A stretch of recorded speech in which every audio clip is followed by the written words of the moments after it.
Thabari ino ya gwetha maai gicigo-ini gia Kitui ya muhuro ikoretwo ri undu wa muthenya, Aikari makihuthira ngari cia fuda gukua maai kuona mamarutaga kuraihu. No kiria kimarakaritie ni gukwama gwa tabarira ino ya gwikira maai ya kangu iria kuratuika yatigaritie o hanini tu irike kuona yari na uhoti wa kunyotora makiri ma andu. Wakati wa malombe kulikuwa na hiyo maji ilikuwa inakuja ya kangu. Isipokuwa ilikuwa inakuja siku 2 siku 3 inaisha, ilikuwa inatusaidia sana. Sasa sisi wakina mama tulikuwa tunafaidika, watoto wanakula, tunaosha manguo na tunaenda kazi inaendelea.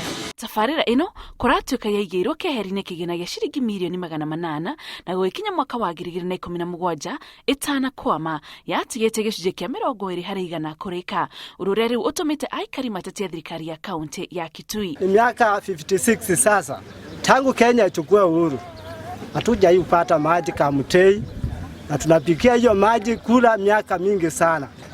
Mimi nashangaa hii watu napikianga kula kwa sababu ya maji, wanaenda wapi? Maji tunanunua mtungi moja 30 shillings. Iko hivyo. Na uko na watoto na uko na boma na uko na ng'ombe. Sasa huyo mwanamke atafanya nini?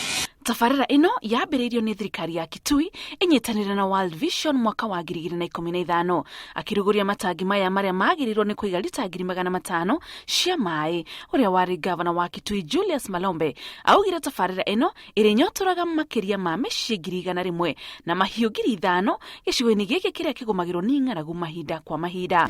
Hii mulati ya kangu inaitwa ya kangu.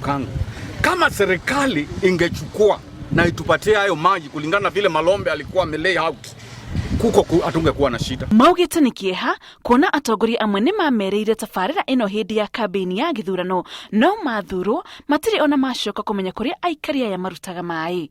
Ngiribotera Inoro TV, njitagwo Muthoni wa Mukiri.